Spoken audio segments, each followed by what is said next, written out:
As daylight fades and the world settles into twilight, something extraordinary begins to happen in gardens, deserts, and forests around the globe. While most flowers close their petals and rest through the darkness, a special group of botanical wonders prepares for their moment. These are the night-blooming flowers, and their story is one of adaptation, timing, and the quiet magic that unfolds when the sun disappears below the horizon.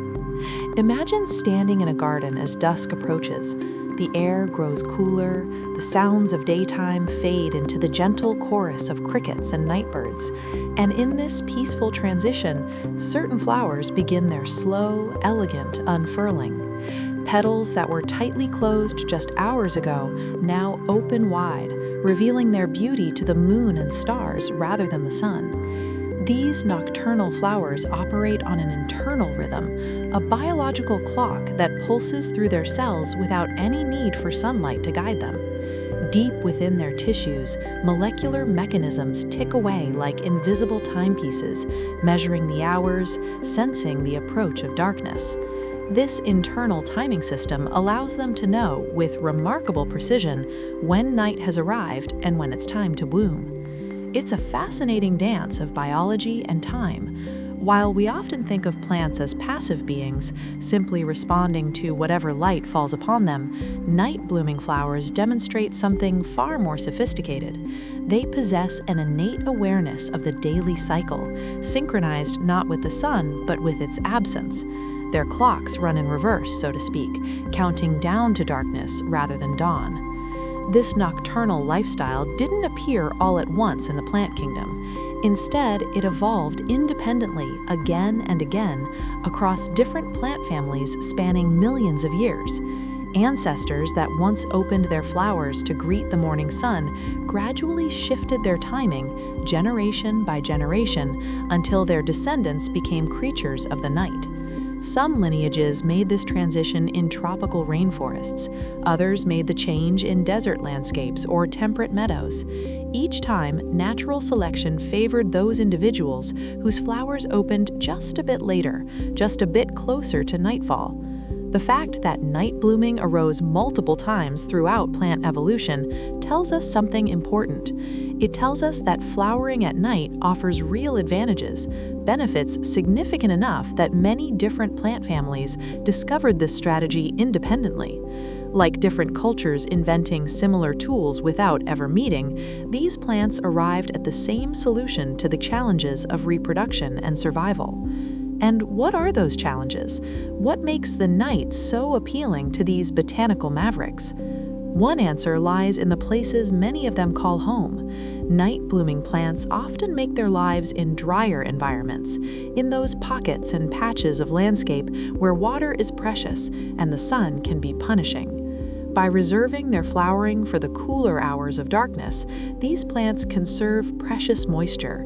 The heat of day, which would quickly dry out delicate flower tissues and evaporate valuable water, is avoided entirely. Instead, they open in the relative humidity of night, when temperatures drop and the thirsty air releases some of its moisture back to the earth as dew. Picture a desert landscape at midday. The sun beats down mercilessly, the air shimmers with heat, and every living thing seeks shelter or endures.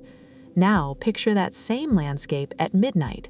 Cool breezes move across the sand, the air is still and gentle, and those same plants that seemed to be merely surviving now reveal their secret splendor. White petals glow in the moonlight, fragrant perfumes drift across the darkness. The harsh environment has been transformed into something magical, and the night-blooming flowers are the artists of this transformation. But there's another dimension to this story, another reason why some flowers choose darkness over daylight. It has to do with love, or at least with the plant version of courtship and partnership.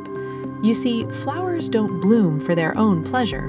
They bloom to attract pollinators, those essential partners that carry pollen from one flower to another, enabling reproduction and the creation of seeds for the next generation. In the competitive world of pollination, timing is everything. Imagine a meadow full of flowers, all blooming at the same time, all competing for the attention of the same bees and butterflies. It's crowded, it's chaotic. A flower's pollen might easily end up on the wrong species, wasted on a plant it cannot fertilize. But now imagine a flower that blooms at night, when all those daytime competitors are closed and sleeping. Suddenly, it has the exclusive attention of an entirely different set of pollinators: moths, bats, night-flying beetles, and other creatures of darkness. This separation in flowering time, this temporal isolation, has profound effects. When related species bloom at different times, they rarely cross-pollinate with each other. Over countless generations, this reproductive isolation allows them to diverge, to become more and more distinct, until eventually they are recognized as separate species altogether. Night blooming, then, isn't just about avoiding heat or attracting different pollinators, it's also a mechanism of creation, a way for new species to emerge from old ones. The differences accumulate slowly, almost imperceptibly at first. A population that blooms an hour later develops slightly different flower shapes to match its moth pollinators. Those moths, in turn, begin to prefer this particular flower. The timing shifts further. The flower's fragrance changes to be more attractive at night. Its color shifts toward white or pale yellow, more visible in moonlight. And gradually, over thousands of years, what was once a single species becomes two, one that greets the dawn and one that opens to the stars. This process has been happening for millions of years in ecosystems all around the world. The nocturnal flowers we admire today are the result of this long, slow dance between plants and their environment, between flowers and their pollinators, between the rhythm of day and the rhythm of night. As we begin our journey through the world of night-blooming flowers, it helps to understand this context. These aren't simply flowers that happen to bloom at a unique time. They are the products of deep evolutionary pressures, fine-tuned by natural selection to thrive in darkness. Their biological clocks tick to a different rhythm. Their ancestors made the transition from day to night, step by gradual step. Many live in places where the night offers advantages the day cannot, and their timing helps maintain the boundaries between species, allowing diversity to flourish.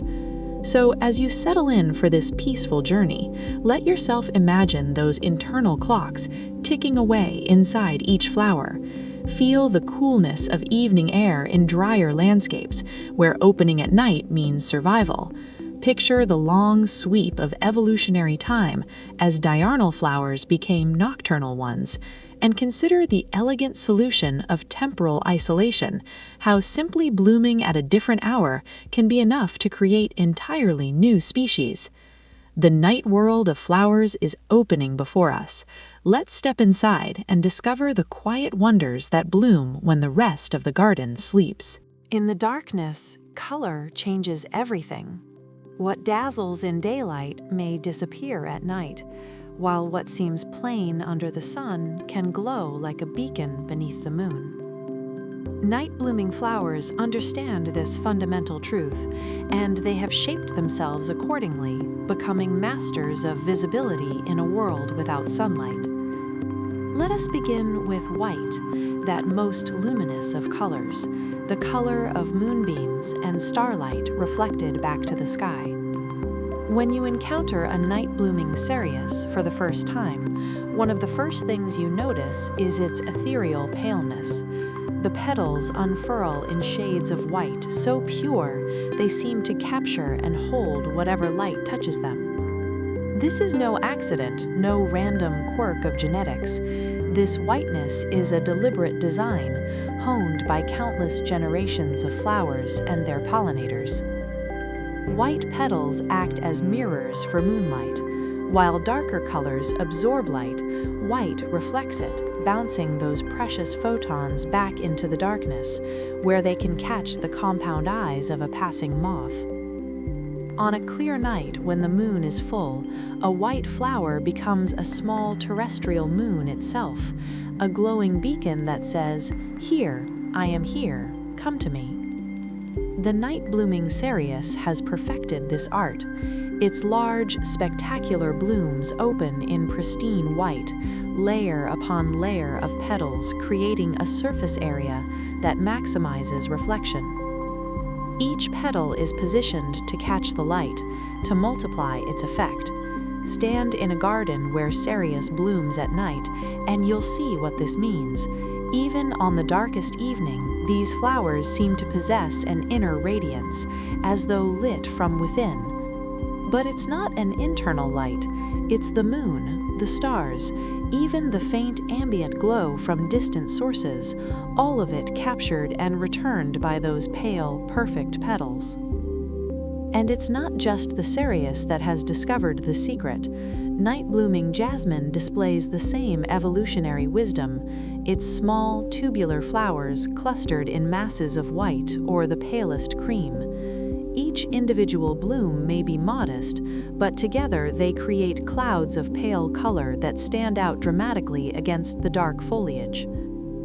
Even on nights when the moon is only a sliver, when its light is barely enough to cast shadows, these pale flowers remain visible to the creatures they seek to attract. Sometimes the white is not absolute. Occasionally, a night-blooming cereus will display petals touched with the faintest hint of yellow, like cream with a whisper of butter, or moonlight filtered through the thinnest gold silk. These very light yellow tones still serve the same purpose, still reflect enough light to be visible in darkness, while adding a subtle warmth to the flower's appearance. It's a variation on the theme, a gentle modification that proves effective without abandoning the fundamental principle. In darkness, paleness prevails. This reliance on pale colors speaks to the particular challenge of nocturnal visibility. Moths, those primary pollinators of night flowers, navigate a world of shadows and dim shapes. Their eyes are adapted for low light conditions, sensitive to faint signals that would be invisible to us. But even moth vision has its limits. In the barely there illumination of a moonlit night, a red flower might as well be black. A deep purple bloom would vanish into the shadows, but a white flower, or one of palest yellow or cream, creates enough contrast with the darkness to register on those sensitive moth eyes, drawing them in from remarkable distances. Think of it as a conversation conducted in whispers rather than shouts.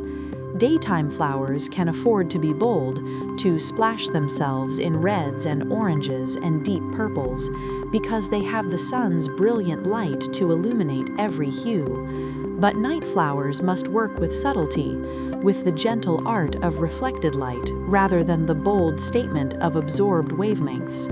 They have traded vibrancy for visibility, choosing colors that work with the night rather than against it. But visibility alone is not enough. A moth might see a pale flower from a certain distance, but to truly guide these nocturnal visitors home, night flowers employ a second strategy, one that travels even further through the darkness than reflected light. They create fragrance. Oh, what fragrance! If you have ever stood near a night-blooming flower after sunset, you know that their scent is something altogether different from their daytime cousins. It's not just stronger, though it often is.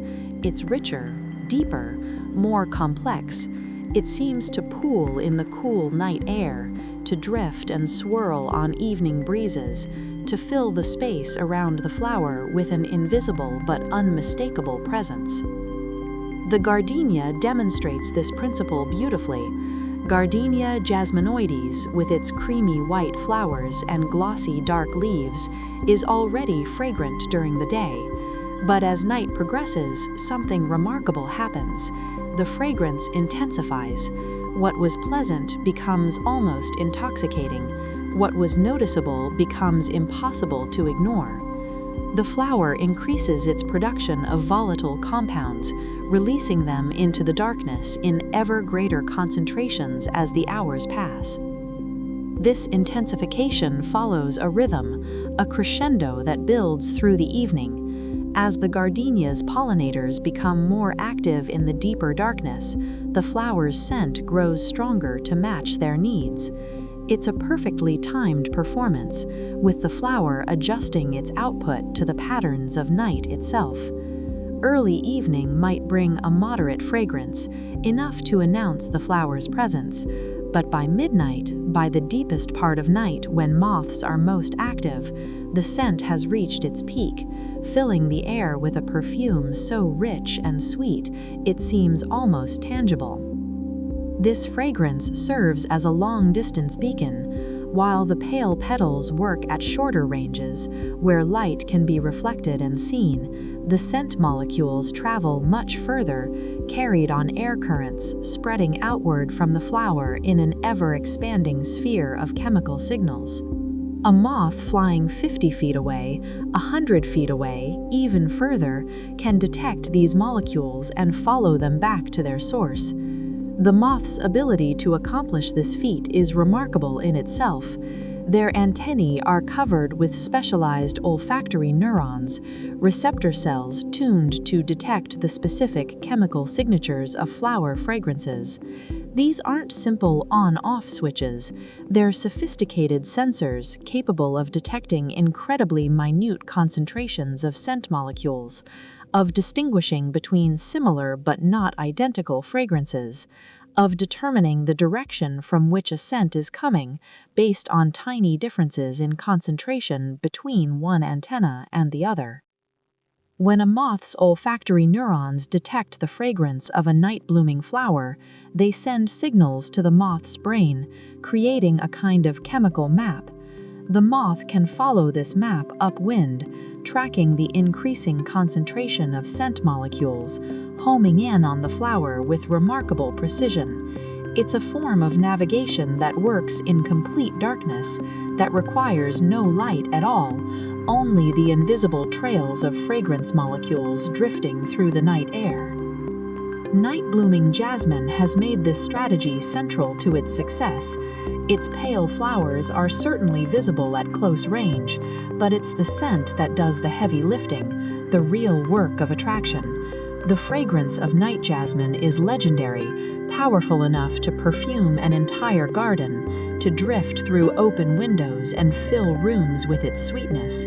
This isn't excessive. This is exactly what's needed to reach those moths patrolling the darkness, searching for nectar, and, unknowingly, providing pollination services in return. Together, pale color and intense fragrance create a two-part system of attraction. The fragrance works at long range, drawing pollinators from far away, creating a chemical breadcrumb trail through the darkness.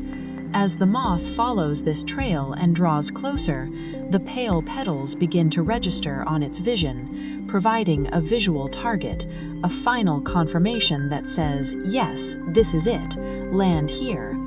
The moth approaches, guided by both nose and eyes, and alights on those pale petals, where nectar awaits it as a reward for its journey. This is the genius of moonlight design. Night-blooming flowers have recognized the constraints of their environment and turned them into advantages. They cannot rely on the sun's full-spectrum illumination, so they've chosen colors that make the most of moonlight's gentle glow. They cannot depend on vision alone in the darkness, so they've developed fragrances of extraordinary power and appeal. Every aspect of their appearance and scent has been shaped by the needs of nocturnal pollination, refined over countless generations into systems of remarkable effectiveness. As you rest here, breathing slowly, letting your mind wander through these darkened gardens, picture those white and pale yellow petals catching the moonlight. The flowers do not bloom for themselves. They bloom for visitors, for partnerships forged over millions of years, for relationships so intertwined that neither flower nor pollinator could exist in their current form without the other. As darkness falls and the night-blooming flowers open their petals, another transformation occurs across the landscape. The pollinators of darkness emerge from their daytime hiding places and take flight. Among the most enchanting of these nocturnal partnerships is the relationship between moonflowers and their moth visitors. The moonflower, true to its name, saves its full glory for the moon's rising. As twilight deepens into night, the large trumpet-shaped buds begin their slow unfurling, spiraling open in a process that can take mere minutes but feels timeless when you're fortunate enough to witness it. And as those white petals spread wide, they release a fragrance into the darkness, sweet, intoxicating, unmistakable. This is the moonflower's invitation, its calling card sent out into the night. The sweetness of the scent carries on the air, molecule by molecule, spreading outward in all directions. And somewhere in the darkness, night-flying moths detect these chemical signals and respond. They alter their flight paths, orienting themselves toward the source of that irresistible perfume, drawn by an attraction that is both ancient and immediate. Picture a moth approaching a moonflower in the darkness. Its wings beat rapidly, almost invisibly, creating a soft humming that adds to the quiet symphony of the night. The moth hovers before the flower, its body suspended in air by pure wing power, and then it extends its feeding apparatus, a remarkable structure called a proboscis, toward the flower's depths. The hawk moth, one of the moonflower's primary pollinators, possesses a proboscis of extraordinary proportions. Imagine a flexible tube coiled beneath the moth's head when not in use that can extend to lengths of 25 centimeters or more. That's nearly 10 inches, longer than a pencil. This delicate feeding straw that the moth unfurls and guides with remarkable precision into the moonflower's deep throat. This length is no accident. The moonflower's nectar reservoirs sit at the very base of that long, tubular flower, far beyond the reach of insects with shorter mouthparts. The flower has, in effect, created a lock that only certain keys can open, and the hawk moth, with its extraordinary proboscis, is one of those keys. As the moth hovers and feeds, its body presses against the flower's reproductive structures, picking up pollen that it will carry to the next moonflower it visits. The length of the flower and the length of the proboscis have evolved together, each shaping the other over countless generations. It's a partnership of precise measurements and perfect timing. The moonflower blooms at night because that's when hawk moths fly. Hawk moths have evolved their long proboscis partly because moonflowers and similar deep-throated flowers offer rich rewards to those who can reach them. Each has influenced the evolution of the other, locked in what biologists call co-evolution, a dance of mutual adaptation. But hawk moths are not the only sphinx moths working the night shift. Their cousins visit other nocturnal flowers, including the delicate blooms of evening primrose. These flowers open as day fades, their petals unfolding in shades of white, pale yellow, or soft pink, always light colors, always designed for visibility in dim light. And as they open, they too release their fragrances into the cooling air. The sphinx moths that visit evening primrose are slightly smaller than their hawk moth relatives, but no less graceful in their flight. They move from flower to flower with purposeful efficiency, guided by scent and sight, their wing muscles generating enough heat to keep them active even as the night temperature drops. Watch a sphinx moth at work, and you'll see the same hovering behavior, the same rapid wing beats, the same careful insertion of the proboscis into the flower's center. Evening primrose has adapted its structure to accommodate these visitors.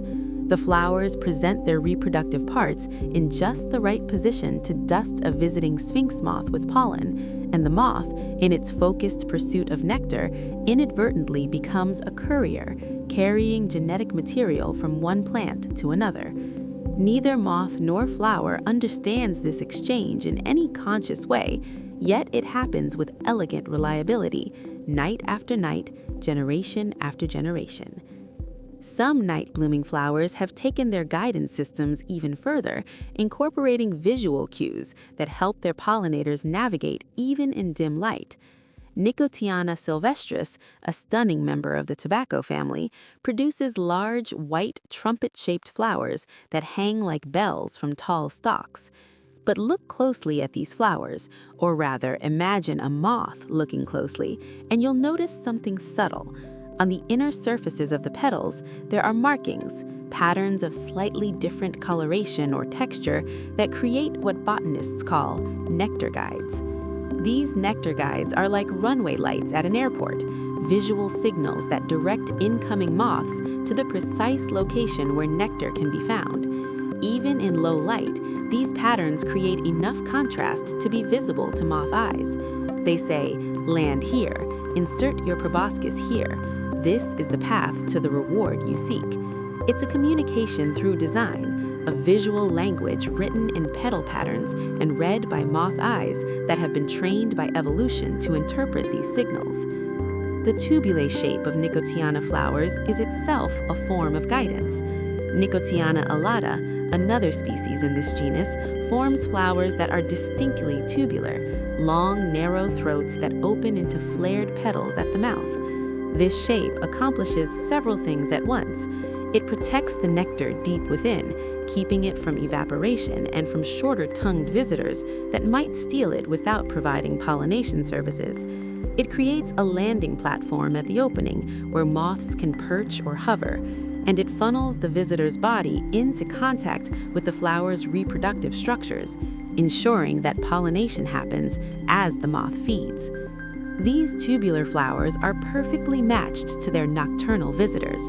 Moths, with their long proboscis and hovering flight, are ideal pollinators for such blooms. A bee would struggle with the depth. A butterfly might manage, but butterflies are largely inactive at night. But moths are built for exactly this kind of flower, and these flowers are built for moths. The fit is so precise, it's almost impossible to imagine one without the other. Yet moths are not the only creatures working in the darkness. On certain nights, if you observe carefully, you might notice other visitors to night-blooming flowers. Beetles, those ancient insects that were pollinating flowers millions of years before moths even existed, also venture out in the darkness, and some night-blooming plants have adapted to welcome them. Night-scented stock, with its clusters of small, cross-shaped flowers, attracts both moths and beetles to its blooms. The fragrance it produces in darkness is strong and sweet, appealing to the sensory preferences of both insect groups. Beetles tend to be less discriminating feeders than moths, often consuming pollen as well as drinking nectar, and night-scented stock accommodates this by producing generous amounts of pollen. The beetles blunder around the flowers, not as graceful as hovering moths, but effective pollinators nonetheless, their bodies becoming dusted with pollen that they carry to the next plant. This diversity of visitors speaks to the complexity of nocturnal pollination networks. While we often think of neat one-to-one relationships, this flower with that pollinator, reality is often more intricate.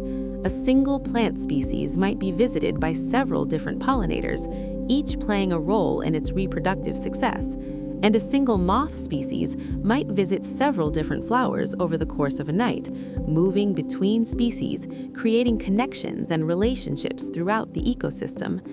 Imagine the night garden now as a network, a web of connections being drawn and redrawn with each visit, each flight from flower to flower. The moonflower releases its sweet fragrance, and hawk moths arrive, with their 25-centimeter proboscis reaching deep. The evening primrose opens its pale petals, and sphinx moths come calling, drawn by scent and sight. Nicotiana sylvestris displays its nectar guides, directing moth traffic with visual precision. Nicotiana alata offers its tubular blooms to hovering visitors, and night-scented stock welcomes both moths and beetles to its fragrant clusters. Each flower has shaped itself to its pollinators. Each pollinator has been shaped by the flowers it visits. The lengths of proboscis match the depths of flower tubes. The timing of blooming synchronizes with the timing of pollinator activity. The colors are chosen for visibility in moonlight. The fragrances are formulated for maximum appeal to the specific insects each flower seeks to attract. Every detail, every characteristic has meaning in this context, has function in this ancient system of mutual benefit. And the beauty of it all is that it happens without conscious planning, without forethought or design in any intentional sense. It emerges from the simple logic of natural selection, operating over vast stretches of time. The flowers that were slightly better at attracting pollinators left more seeds. There's something achingly beautiful about impermanence. Perhaps that's why certain flowers capture our hearts so completely, not in spite of their brief existence, but because of it. Among night-blooming flowers, some take ephemerality to its ultimate expression, blooming for a single night only, opening after dark and fading with the dawn. These are the one-night wonders, and their story is one of timing, drama, and the exquisite poignancy of beauty that cannot last. The night-blooming cereus stands as perhaps the most celebrated of these fleeting marvels, known scientifically as Selena cereus grandiflorus. Though the common name embraces several related species, this remarkable cactus spends most of its existence as an unprofessing presence, gangly stems, sometimes sprawling, sometimes climbing, giving little hint of the magnificence it holds within. For weeks, for months, those stems simply grow, photosynthesizing quietly, storing energy, building towards something extraordinary. And then, on certain nights during the warmer months, the magic happens. Buds that have been swelling gradually over days suddenly reach their moment. As darkness settles over the landscape, as the sun slips below the horizon and twilight deepens into true night, these buds begin to open. It's not a slow, gradual unfurling spread over hours. It happens with surprising speed, almost urgently, as if the flower knows how little time it has and refuses to waste a single moment. The petals spiral outward, revealing layer upon layer of pristine white. The flower grows larger, more elaborate, more impossibly beautiful with each passing minute. And when it reaches its full expression, when it reaches its full glory, you understand why people speak of this flower in hushed, reverent tones. The blooms can span 12 inches across, sometimes more, a spectacular display of white petals surrounding a center filled with countless stamens. The fragrance that accompanies this opening is equally magnificent, sweet and rich, filling the night air with a perfume that seems too luxurious to be real. But here's the heartbreaking truth, the element that makes this flower so captivating. This spectacular bloom lasts only until dawn. As the sun begins its rise, as the first light of morning touches the horizon, the night-blooming cereus begins to wilt. The petals that were so crisp and perfect just hours ago start to soften, to collapse in on themselves. By the time the sun is fully up, the flower is spent, a drooping shadow of its nighttime magnificence. It will never open again. That particular bloom has had its one night, its single moment of glory, and now it's done. This pattern of single night blooming reaches its most refined expression in Epiphyllum oxypetalum, a related species that produces flowers of breathtaking size, often 10 to 12 inches in diameter, sometimes even larger. These massive blooms emerge from what seem like impossibly small buds, unfolding into spectacular displays that rival any flower in the plant kingdom for sheer visual impact. The petals are pure white with a subtle sheen that catches whatever light is available. The structure is complex, almost architectural, with layer upon layer of petals creating depth and dimension. And like its cereus cousins, Epiphyllum oxypetalum blooms for one night only. One single night. A flower this size, this complex, requiring this much energy to produce, and it lasts for mere hours. From a practical standpoint, it seems almost wasteful. Why invest so much in something so temporary? Why not create flowers that could last for days, serving their pollination function across multiple nights? But evolution has its reasons, and they become clearer when we consider the energetics of the situation. These cacti grow in environments where resources can be limited. Producing a large, elaborate flower requires significant energy. Maintaining that flower, keeping it fresh, keeping it attractive to pollinators, requires even more energy. By blooming for just one night, the plant makes a massive investment, yes, but for a very limited time. It goes all out, holding nothing back, creating the most spectacular flower it possibly can, and then it's done. The energy that might have been spent maintaining a flower for multiple nights is instead available for producing seeds, or growing more stems, or preparing for the next bloom. And there will be a next bloom. The night-blooming cereus doesn't flower just once per season. Throughout the summer months, these cacti produce multiple blooming events. A plant might bloom 3 times, 5 times, even more over the course of the warm season. Each event produces one or more of these spectacular one-night flowers. So while any individual bloom is ephemeral, the plant as a whole offers multiple opportunities to witness the magic. What makes this even more remarkable is the synchronization that often occurs. If you have multiple night-blooming cereus plants growing near each other, there's a good chance they'll bloom on the same night. Not every time, but often enough that it's clearly not coincidence. Scientists aren't entirely certain what triggers this synchronization. It may be related to temperature fluctuations, to subtle changes in day length, to moisture levels, or some combination of environmental cues that all the plants in an area detect simultaneously. Imagine what this means from the plant's perspective. If a single cereus blooms alone, it must rely on pollinators finding its one flower on that single night, and then traveling to find another cereus that happens to be also blooming. But if multiple plants bloom together, synchronizing their flowering, they create a much more attractive target. The combined fragrance of multiple flowers is stronger, more detectable from greater distances. Pollinators that visit one flower are likely to encounter others nearby. The chances of successful pollination, of pollen moving from one plant to another, increase dramatically. For the human observer, synchronized blooming creates something close to a miracle. Picture a garden or a greenhouse where several cereus plants grow. Most nights they're just stems, unremarkable, but then comes that special night.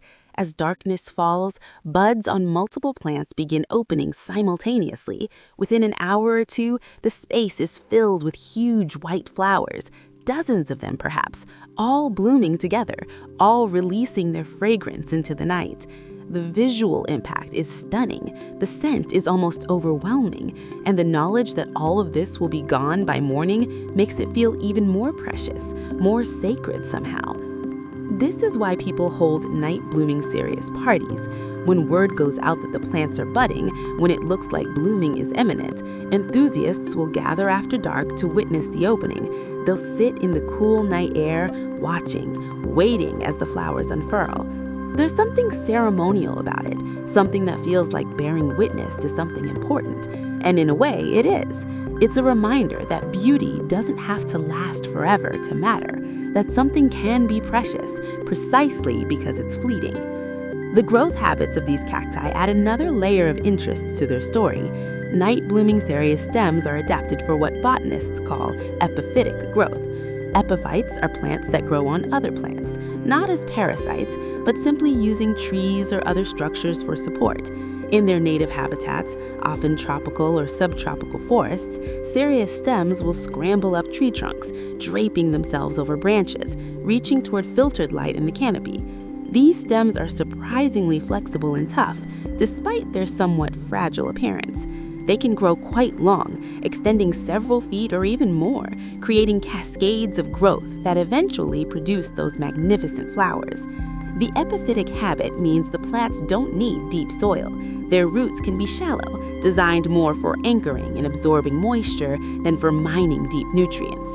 This adaptation makes them well suited for cultivation in containers, which is how many people grow them in climates where they cannot survive outdoors year-round. There's something fitting about this growth habit, something that matches the nature of their flowering. Just as the flowers are dramatic and temporary, the stems are flexible and wandering, growing in unexpected directions, climbing and sprawling, creating form that is organic and unpredictable rather than rigid and controlled. The whole plant embodies a kind of spontaneity, a living in the moment quality that culminates in those spectacular one-night blooms. As the summer progresses, a healthy cereus plant will produce multiple blooming events, each one a repetition of the magic. Perhaps it blooms in early June, then again in mid-July, then once more in August. Each time the anticipation builds. Each time the opening is just as remarkable. And each time the following morning brings that same gentle melancholy, seeing the wilted flowers, knowing that particular show is over, but also knowing that the plant is storing energy, preparing for the next event. There's a lesson in this, perhaps, for those of us watching. These flowers teach us about impermanence, about the value of being present for beauty while it lasts, about not taking things for granted simply because we assume they'll always be there. The night-blooming cereus doesn't apologize for its brief flowering. It doesn't try to extend its bloom beyond what its nature allows. It simply is what it is: spectacular, fragrant, huge, and temporary. And that's enough. More than enough. So as you rest here in this quiet moment, imagine those cereus flowers opening in gardens and wild places around the world. Picture the synchronized blooming, multiple plants responding to the same mysterious cues, filling the night with their white flowers. See the enormous blooms of Epiphyllum oxypetalum unfurling in the darkness. In the harshest landscapes, where water is precious and survival is never guaranteed, some of the most remarkable night-blooming flowers have made their home. These are plants that have learned to live with scarcity, that have adapted to extremes of temperature and drought, and that save their flowering for rare and perfect moments. Their blooms are infrequent, sometimes unpredictable, and all the more precious for their rarity.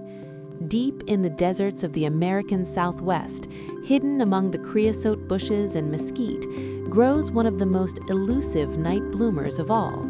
Cereus greggi wears many names: Arizona Queen of the Night, Deerhorn Cactus, Reina de la Noche. But regardless of what you call it, this plant is a master of concealment and patience. For most of the year, for most of its life really, it remains nearly invisible, its thin gray-green stems blending perfectly with the desert shrubs among which it grows. These stems are remarkably unremarkable. They're slender, angular, about the thickness of a pencil, sometimes described as looking like dead sticks.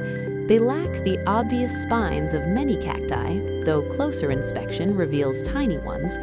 The stems weave themselves through the branches of supporting shrubs, hiding in plain sight, drawing so little attention that you could walk past them dozens of times and never register their presence. This is camouflage at its finest, protective coloration that keeps the plant safe from herbivores and from the drying sun. But beneath the surface, beneath the desert soil, something impressive is happening. Cereus greggi develops an enormous underground tuber, a storage organ that can weigh 50 pounds or more, sometimes reaching the size of a large watermelon. This massive root stores water and energy, accumulating resources year after year, preparing for those rare moments when conditions are right for flowering. And then, on one night each year, the transformation occurs. When the summer monsoons have begun, when moisture has softened the desert's harsh edges, when temperatures and humidity reach some threshold the plant can sense, buds appear on those inconspicuous stems. They swell rapidly over the course of a few days, and then, as darkness falls on that chosen night, they open. The flowers are magnificent, trumpet-shaped blooms of pristine white, often 6 to 8 inches long. They emerge from those thin gray stems like miracles, so large and elaborate they seem impossible, as if they couldn't possibly be supported by such modest growth.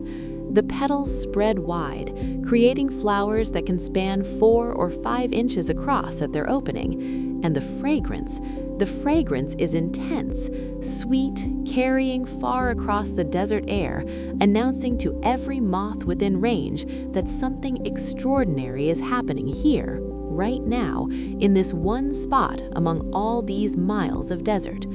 But here's what makes cereus greggi truly remarkable. It blooms only once per year, one night. All those months of photosynthesis, all that stored energy in that massive tuber, all the water carefully hoarded through dry months, all of it channeled into one spectacular flowering event.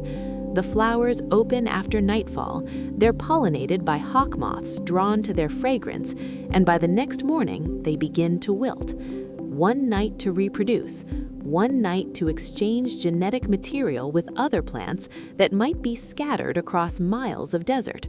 It's an enormous gamble, a tremendous investment with no guarantee of success. The rarity of this blooming has given rise to something beautiful in human culture. In communities where these cacti grow, people keep watch. When they notice buds forming on their plants, word spreads. Neighbors call neighbors, friends alert friends. Because if you want to see the Arizona Queen of the Night bloom, you have to be there on that specific night, and you have to know where to look. Miss it, and you'll wait another full year for another chance. There's something about this rarity that brings people together. Strangers share locations of plants they've found. Enthusiasts organize viewing parties. The blooming becomes a community event, a shared experience that connects people to each other and to the desert itself. And standing in the darkness, watching these huge white flowers glow in the moonlight while their fragrance fills the air, you understand why people make the effort. Some moments are worth staying up for. Some beauty demands witness. Datura inoxia, another desert dweller, takes a somewhat different approach to nocturnal flowering, though it shares the desert's sense of drama. This plant, known variously as moonflower, devil's trumpet, or toloache, produces some of the most striking blooms in the nighttime repertoire. The flowers are large, 6 to 8 inches long, trumpet or funnel-shaped, opening pure white against the plant's grayish-green foliage. Unlike the once-yearly blooming of cereus, datura blooms repeatedly throughout its growing season, producing flowers over several months. But each individual flower follows that same pattern of nocturnal opening and morning wilting. The blooms begin unfurling in late afternoon or early evening, fully opening as darkness settles, releasing their sweet, almost narcotic fragrance into the night air. Moths come to them, drawn by scent and the luminous white of the petals, hovering before these trumpet-shaped blooms, extending their proboscis deep into the floral tubes to reach the nectar within. What happens after pollination adds another chapter to datura's story. As the flowers fade and fall away, they leave behind developing capsules, seed pods that swell and grow over the following weeks. These spiny capsules are distinctive, covered with spines that give them an almost medieval appearance, like tiny maces or the heads of morning stars from some miniature armory. The spines are soft at first, but harden as the capsule matures, creating an armored armor around the developing seeds within. These spiny capsules serve multiple purposes. They protect the seeds from being eaten before they're mature. They may help with seed dispersal. The capsules can break open and scatter seeds, or entire capsules might be moved by animals, their spiny surface catching on fur or feathers. And they represent the completion of the cycle that began with those white nocturnal flowers. Beauty transforms into protection. The soft, ephemeral petals give way to hard, lasting structures that ensure the next generation. But perhaps no desert night bloomer demonstrates the connection between rainfall and flowering quite as dramatically as Zephyranthus drummondii, the prairie rain lily. This small plant spends much of its time as nothing but leaves, grass-like foliage that blends with its surroundings, conserving resources, waiting. The wait might be long, weeks can pass. In dry years, months might go by. The plant remains patient, its underground bulbs storing what it needs, monitoring conditions through mechanisms we're still working to fully understand. And then the rain comes. An evening thunderstorm sweeps across the landscape, drops its precious moisture, and moves on. The air smells of wet earth and creosote, the temperature drops, humidity rises, and within the bulb of Zephyranthus drummondii, something triggers. Molecular switches flip, growth hormones surge. The plant begins, with remarkable speed, to send up flowering stalks. This happens quickly, sometimes astonishingly so. Within 24 to 48 hours of a substantial rain event, buds appear. They emerge on slender stalks, pushing up through the soil, rising above the grass-like leaves, and as evening approaches, they open. The flowers are typically white or pale pink, funnel-shaped, about 2 to 3 inches across. They're not as large as cereus flowers or as dramatically fragrant as datura, but they have their own delicate beauty, and their timing is perfect. By blooming immediately after rain, Zephyranthus drummondii takes advantage of several benefits.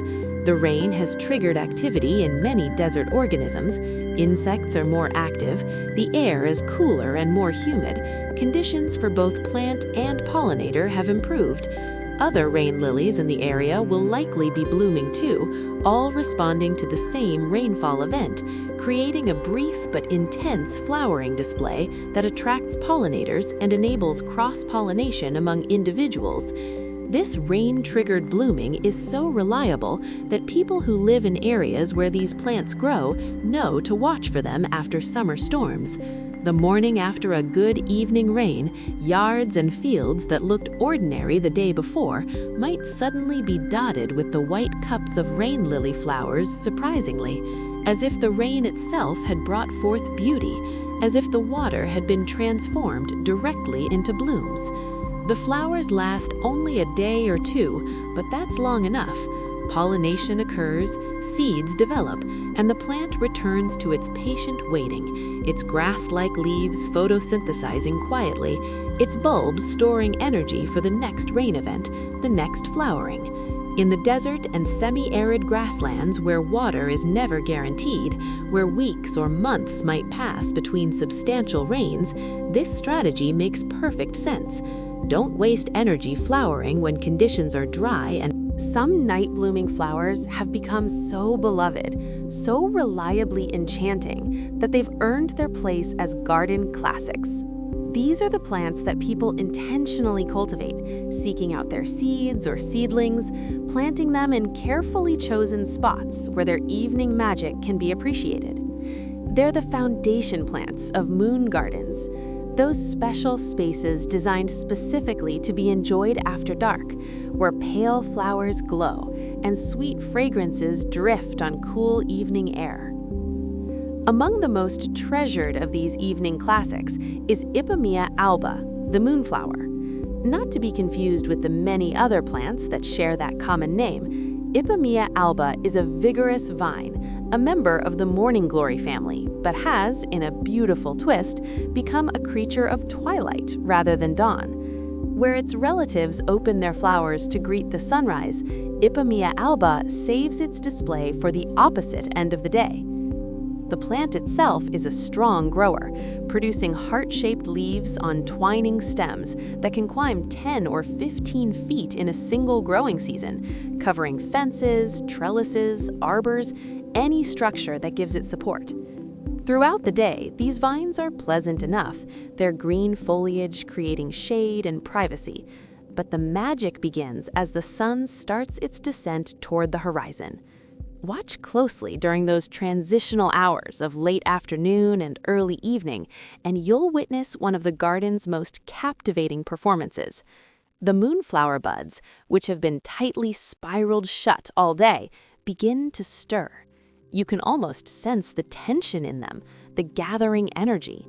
And then, as dusk deepens, they start to open.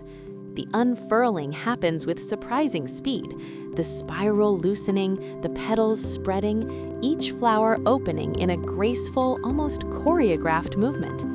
When fully open, these flowers are spectacular, trumpet-shaped blooms, pure white, stretching up to 6 inches across at their widest point. The petals are slightly translucent, with a texture like fine paper or silk, and they seem to capture and amplify whatever light is available. the last rays of sunset, the rising moon, even the ambient glow from house lights or street lamps.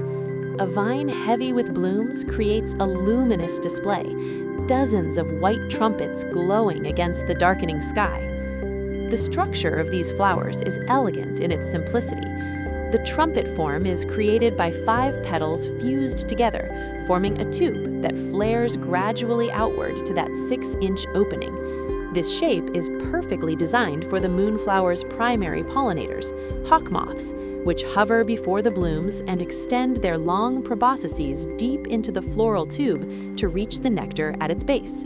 As they feed, their bodies brush against the flower's reproductive structures, picking up and depositing pollen. The development of a moonflower is fascinating at a cellular level, though we rarely think about it when we're simply admiring the blooms. Within the growing shoot, there are specialized regions called primordia, embryonic tissues that will become either leaves or flowers.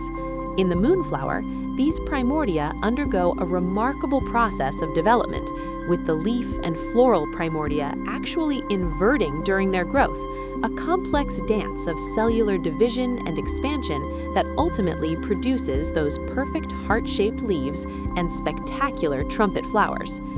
This developmental process is one of nature's elegant solutions to the challenge of creating complex, 3-dimensional structures from relatively simple beginnings. Each flower begins as a tiny cluster of undifferentiated cells, but through carefully orchestrated patterns of growth and folding, that simple cluster transforms into the elaborate trumpet shape we admire.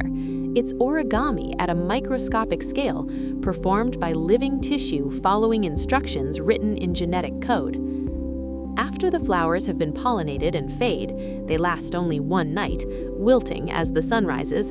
The plant's work continues. The base of each flower swells, developing into a fruit. Moonflower fruits are distinctive, oblong capsules about 3.5 centimeters long, covered with short bristles that give them a slightly fuzzy texture. These fruits ripen slowly over many weeks, gradually turning from green to brown as the seeds within mature. When fully ripe, these capsules split open, revealing the seeds inside. Dark, angular seeds, several per capsule, each one capable of producing a new vine. These seeds are the plant's legacy, its investment in the future, and for gardeners, their treasure, to be saved and planted the following spring, continuing the cycle of moonflower magic. Another evening classic that has graced gardens for generations is Oenophora biennis, the common evening primrose. This plant takes a different approach to nocturnal flowering than the moonflower. Where Ipomoea alba is a vine, evening primrose is a more traditional upright plant, producing tall stalks that can reach 4 or 5 feet in height, covered with buds that open in succession over many weeks. The flowers of evening primrose are yellow, bright, cheerful yellow, which might seem an unusual choice for a night bloomer. We've talked about how white and pale colors dominate the nocturnal flower world, prized for their visibility in low light. But evening primrose proves that pale colors aren't the only option. These yellow blooms are large enough and bright enough to be visible even in dim light, and they reflect moonlight nearly as well as white flowers do. The opening of evening primrose flowers happens with delightful predictability. As evening approaches, as shadows lengthen and the quality of light begins to change, the buds respond. You can watch the process if you're patient. The sepals, those protective green structures that enclose the bud, begin to fold back. The petals, which have been tightly packed inside, start to expand. Within minutes, sometimes just seconds, the flower opens completely, its 4 petals spreading wide, revealing a center filled with stamens and a distinctive X-shaped stigma. This rapid opening serves a purpose. By opening quickly as evening arrives, the flowers maximize their availability during the hours when their primary pollinators, moths, are most active. The flowers produce nectar that accumulates in the base of the bloom, and they release a subtle, sweet fragrance that guide moths to them through the darkness. The moths arrive, feed, and carry pollen from flower to flower, ensuring successful reproduction. What's particularly interesting about evening primrose is that its timing isn't completely rigid.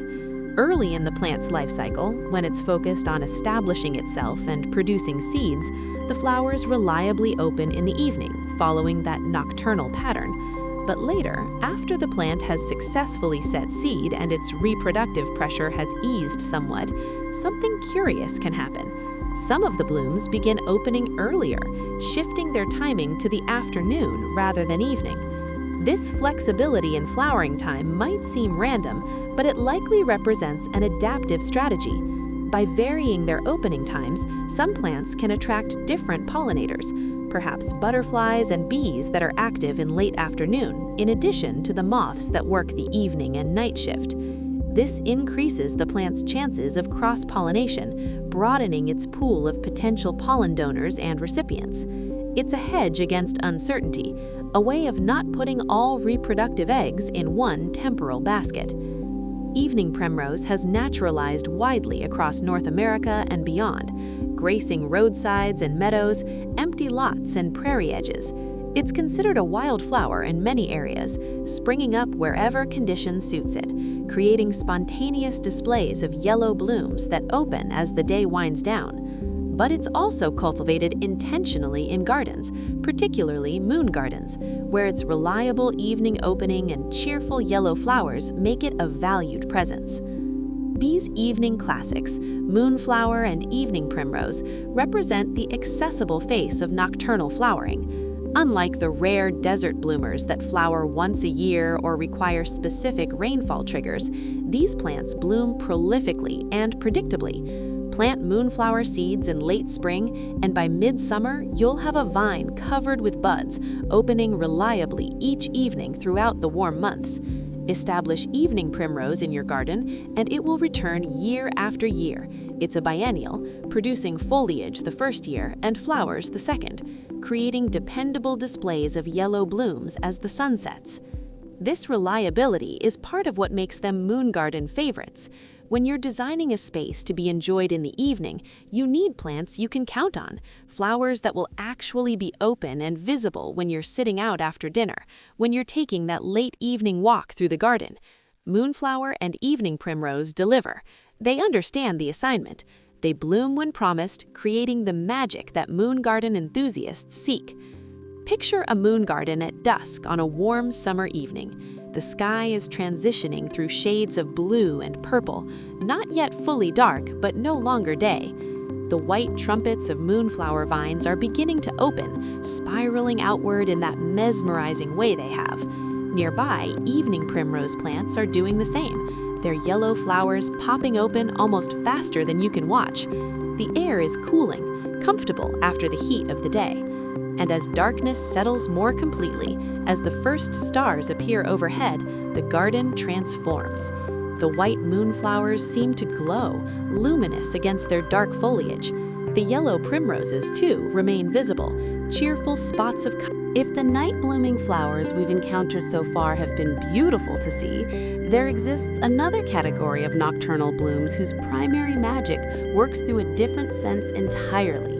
These are the scent-dominant flowers, plants for which fragrance is not merely a feature, but the central strategy, the main event, the reason they exist in their current form. To encounter these flowers in the darkness is to understand that beauty can be invisible, that the most powerful experiences sometimes come not through the eyes, but through the nose. Among the most renowned of these fragrance specialists is Cestrum nocturnum, a plant whose common name, night-blooming jasmine, immediately tells you what to expect, though it's not actually a true jasmine at all. This is a shrub, capable of reaching 10 feet or more in height, with glossy green leaves that give little hint during daylight hours of what's to come. The flowers themselves are small, tubular, white or greenish-white, clustered in groups along the branches. By day, they're unremarkable, but as evening approaches, everything changes. The transformation isn't visual. The flowers don't suddenly become more beautiful to look at. The transformation is olfactory. As darkness falls, Cestrum nocturnum begins releasing its fragrance, and what a fragrance it is! Sweet, powerful, almost overwhelming in its intensity. The scent spreads outward from the plant in waves, filling the surrounding air, traveling remarkable distances on evening breezes. People describe it as intoxicating, as heady, as so strong it's almost tangible. Some find it absolutely delightful, others find it too much, too intense for comfort, but no one finds it subtle. This powerful aroma serves a clear purpose. In the darkness, when visual cues are limited, scent becomes the primary way to announce your presence and attract pollinators. Cestrum nocturnum has invested heavily in fragrance production, creating a beacon of smell that moths can detect from far away. The small, tubular flowers offer nectar to visiting moths, and in return, the moths provide pollination services, carrying pollen from plant to plant as they make their nocturnal rounds. The intensity of the fragrance speaks to the competition that exists in the nocturnal flower world. Many plants are releasing scents into the night air, all trying to attract the same pool of pollinators. To stand out, to be noticed, to draw moths away from neighboring flowers, you need a fragrance that's not just pleasant, but powerful, not just detectable, but impossible to ignore. Cestrum nocturnum has mastered this art. Its scent doesn't whisper, it announces, it proclaims, it fills the night. Halfway around the world, in southern Africa, another group of night-fragrant flowers has evolved its own approach to olfactory attraction. Zaluzanskaya, a genus whose common name, night phlox, hints at its evening habits, produces flowers that combine visual appeal with powerful scent in a particularly elegant way. Zaluzanskaya capensis, one of the most widely cultivated species, creates small, star-shaped flowers that are fascinating to observe even before you register their perfume. The flowers are white on their inner surfaces, but the backs of the petals carry darker colors, often deep maroon or burgundy. During the day, the flowers remain closed, showing only those dark outer surfaces. They blend with the foliage, unremarkable, conserving their resources. But as evening arrives, the petals open, revealing the white inner surfaces and creating a striking contrast with the dark backs. From above, the flowers look like white stars scattered across the plant. From any other angle, they show both white and dark, a pattern that creates visual interest and helps guide pollinators to the flower's center. But the real attraction, the primary draw, is the scent. As Zaluzanskaya capensis opens its flowers in the evening, it releases a fragrance that is distinctly sweet, with honey-like qualities that seem to float on the air. It's not as overpowering as Cestrum nocturnum, but it's persistent and far-reaching, sweet enough to be detected from several feet away, inviting enough to make you want to lean closer and breathe it in more deeply. Zaluzanskaya ovata, a related species, takes the visual aspect even further. The contrasting patterns on its petals are particularly pronounced, creating bold designs that are visible even in low light. These patterns serve as nectar guides, visual markers that help moths orient themselves and find the quickest route to the flower's reward. The combination of pattern and perfume creates a multi-sensory attraction system, hitting both the visual and olfactory receptors of potential pollinators. The petals' contrasting colors demonstrate an interesting adaptation. Moths can see contrasts even in very dim light, and patterns that might seem subtle to our eyes can be quite obvious to moth vision. By creating bold, light-dark patterns, Zaluzanskaya provides visual cues that complement its fragrance, giving moths multiple ways to locate and properly orient themselves on the flower. It's a belt and suspenders approach to pollinator attraction. Use smell to bring them in from a distance, then use visual patterns to guide the final approach and landing. For a completely different aromatic experience, we turn to Mathiola longipetala, the evening stock or night-scented stock. This plant produces flowers that are modest in appearance, small, four-petaled blooms in shades of purple, pink, or mauve. They grow on somewhat straggly plants that won't win any beauty contests during daylight hours. In fact, Mathiola longipetala is so visually unimpressive that gardeners often hide it behind showier plants or tuck it into corners where its appearance won't matter. But none of that matters once the sun goes down. As evening arrives, as other flowers close and the garden begins to quiet, Matiola longipetala begins its performance. The small purple flowers release a fragrance that is entirely different from the sweet scents of jasmine or night phlox. This is a spicy scent, often described as having notes of clove or cinnamon, with a warmth and complexity that sets it apart from simpler, purely sweet fragrances. The spicy quality of evening stock's perfume demonstrates the diversity of strategies in the night fragrance world. Not all nocturnal pollinators prefer the same scents. Some moths are drawn to sweet, vanilla-like fragrances. Others respond more strongly to spicy or musky scents. By producing a spicy fragrance, Matiola longipetala may be targeting a specific subset of pollinators, ones that specialize in or prefer this particular olfactory signature. It's niche marketing, botanical style. Find your specific audience and cater to their preferences. Gardeners who know about evening stock often plant it specifically for its fragrance, positioning it near patios, along paths, or beneath windows where the scent can drift indoors on warm summer nights. The visual modesty of the plant becomes irrelevant when its fragrance can transform an entire outdoor space, adding a layer of olfactory richness that more beautiful but scentless flowers cannot provide. Polyanthus tuberosa, the tuberose, represents the aristocrat of night fragrant flowers. This plant has been cultivated for centuries, prized by perfumers and gardeners alike for its extraordinarily powerful and complex scent. The flowers grow in spikes, white, waxy blooms that are beautiful to look at, but whose true glory reveals itself through fragrance. The scent of tuberose is intense and sweet, but with layers of complexity that make it fascinating to analyze. There are honey notes, floral notes, hints of something almost creamy or buttery, all wrapped together in a fragrance that is unmistakably, unforgettably tuberose. This complexity comes from a blend of many different volatile compounds, each contributing its own character to the overall scent profile. Perfumers have long tried to capture tuberose fragrance in bottles, and while modern chemistry has succeeded in creating synthetic versions, many insist that nothing quite matches the real thing. What makes tuberose particularly interesting in the context of nocturnal flowers is that while it releases fragrance during the day, the intensity increases dramatically at night.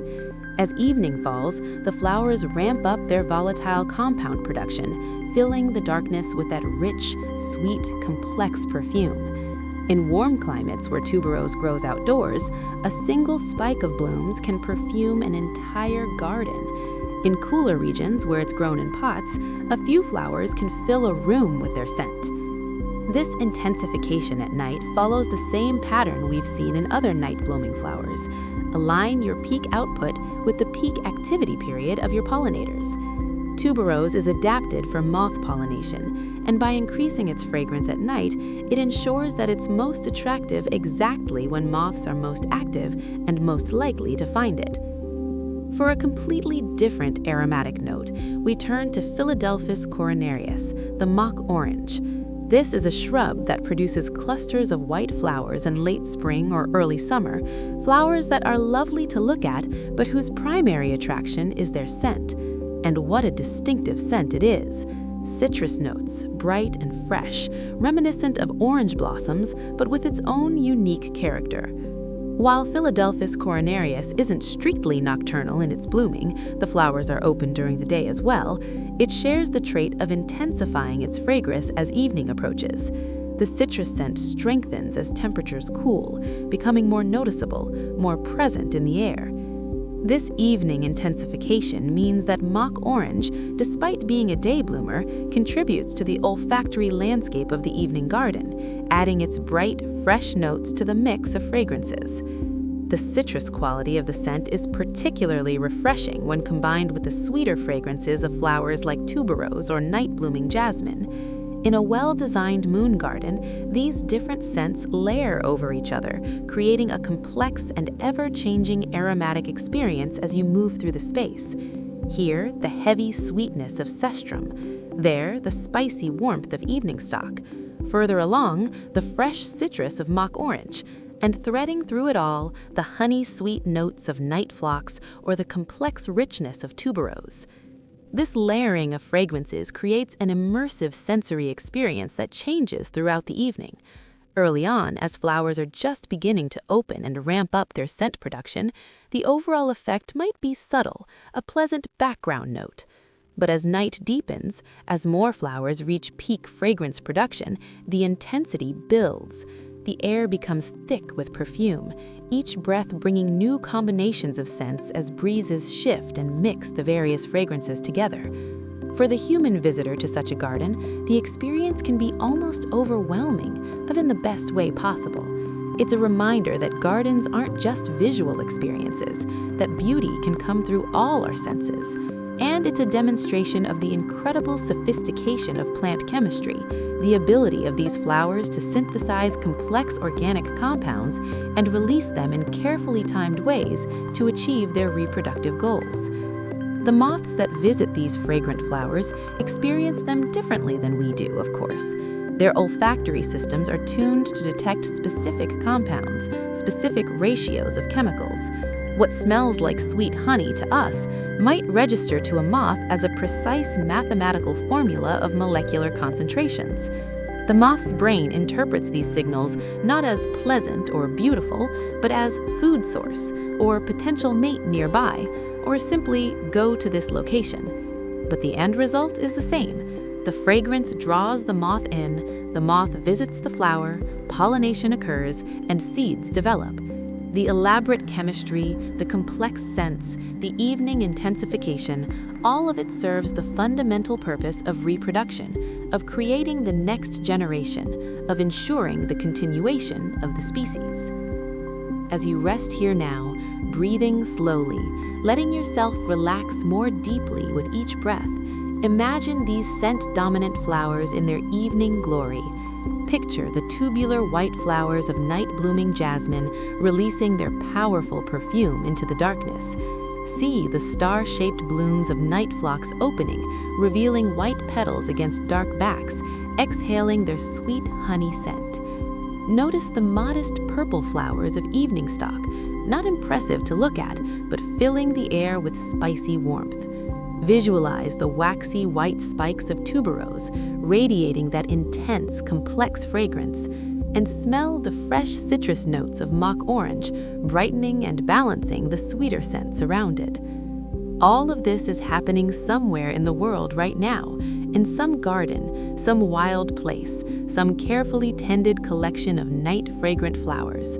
The perfume of the night is being released molecule by molecule into the darkness, and moths are following those invisible trails of scent, guided home by chemistry and evolution, playing their part in the ancient dance of pollination, all of it orchestrated by fragrance, by the invisible but irresistible perfume that these flowers have spent millions of years perfecting. Some night-blooming flowers possess a quality that goes beyond mere beauty, beyond even dramatic fragrance or unusual timing. They carry an elegance, a refinement, a sense of architectural grace that elevates them to something almost sculptural. These are flowers that command attention not through abundance or intensity, but through the sheer perfection of their form and the stateliness of their presentation.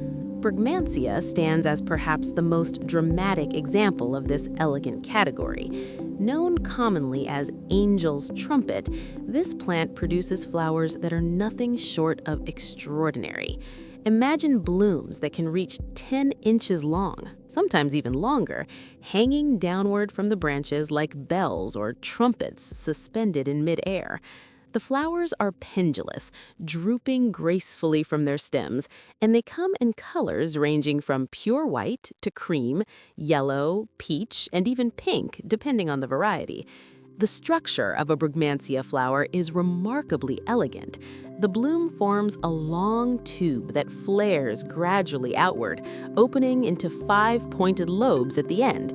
The overall effect is of a trumpet or a long, graceful bell, and when multiple flowers hang from a single plant, which they often do as mature brugmansia can be covered with dozens of blooms, the visual impact is stunning. These flowers seem to float in space, their weight pulling them downward into those perfect drooping positions, swaying gently with any breeze.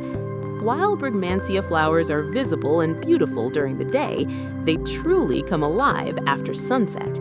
As evening approaches, the flowers increase their fragrance production dramatically. The scent varies by variety, but it's often sweet and intoxicating, with a richness that becomes more pronounced as darkness settles. Some describe it as similar to jasmine, others note vanilla-like qualities, and still others detect fruity undertones.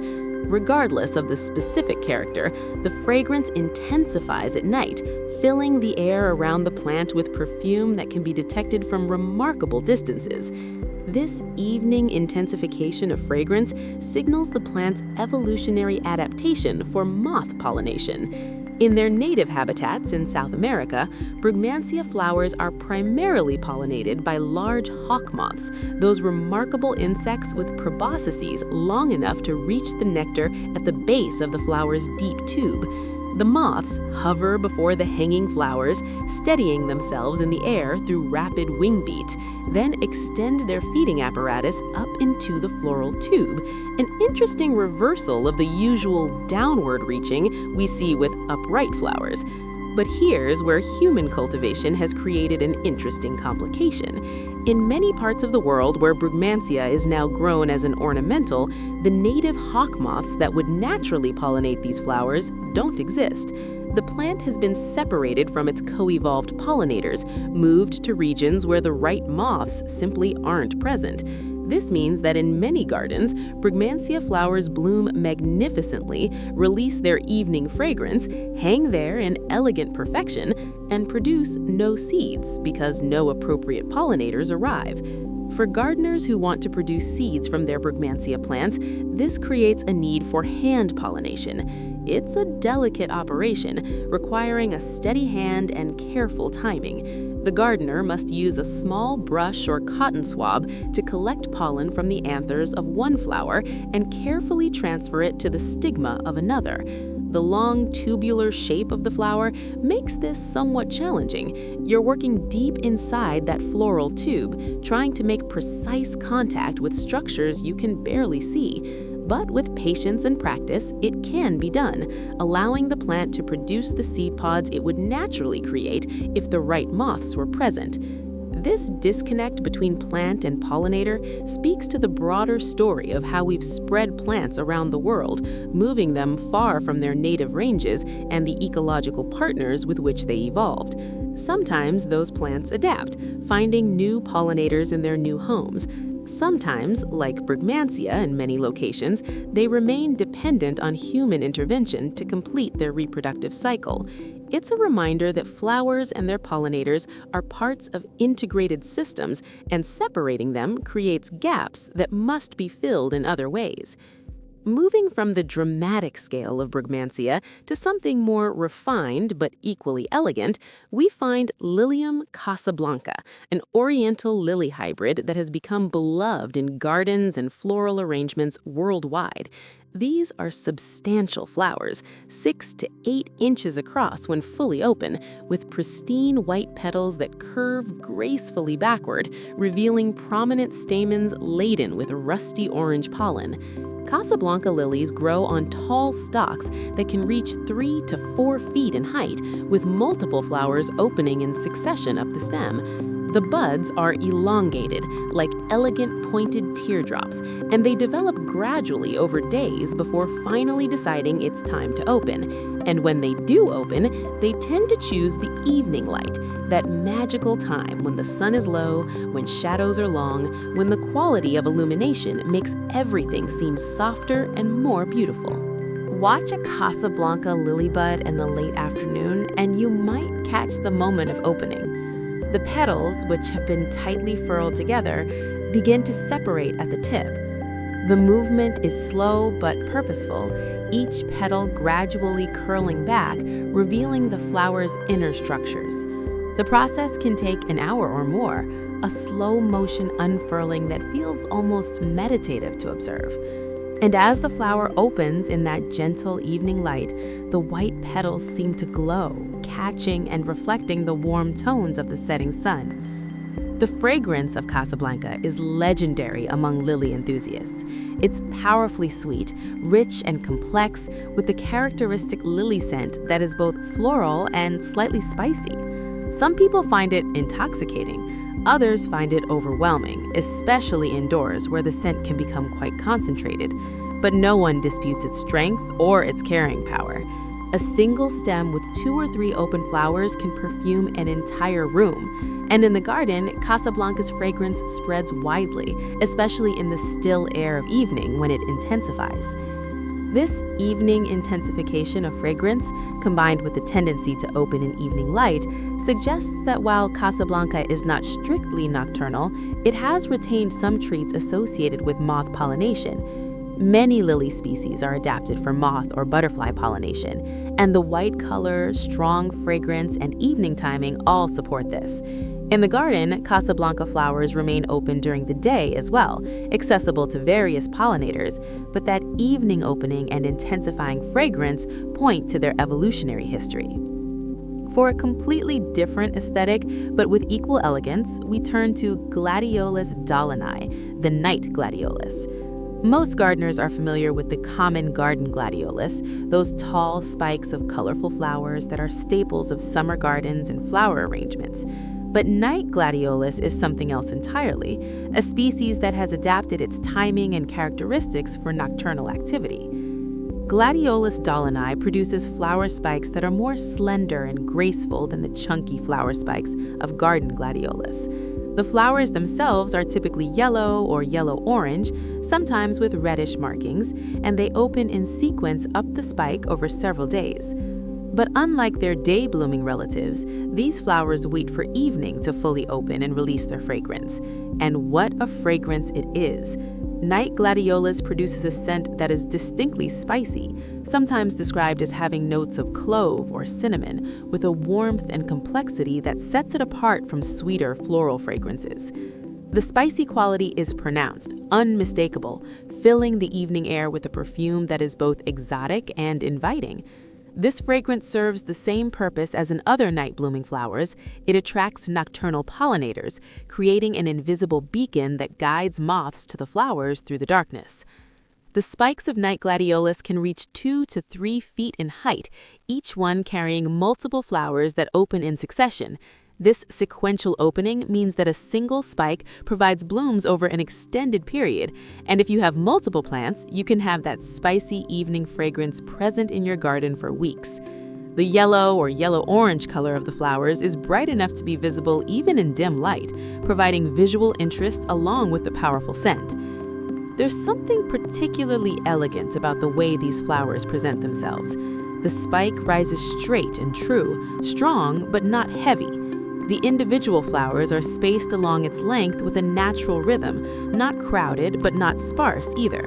When they open in evening, the overall effect is of a graceful vertical element in the garden, something that draws the eye upward while simultaneously filling the air with that distinctive spicy perfume.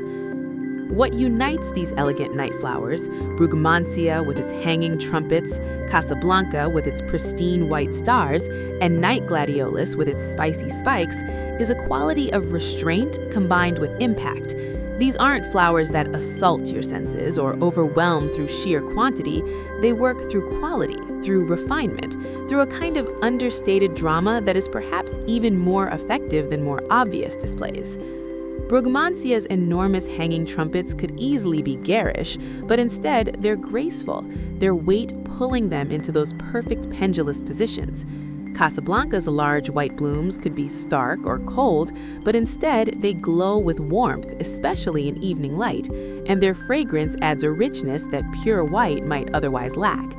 Night gladiolus's spikes could be stiff and formal, but instead they have a natural elegance, a sense of organic structure that feels spontaneous rather than forced. These elegant night flowers demonstrate that night-blooming plants span a wide aesthetic range.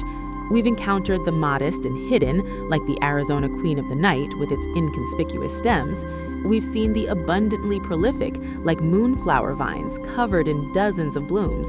We've experienced the intensely fragrant, like night jasmine with its almost overwhelming perfume, and now we're appreciating the elegant, these flowers that combine size or stature with grace, that make bold statements while maintaining refinement.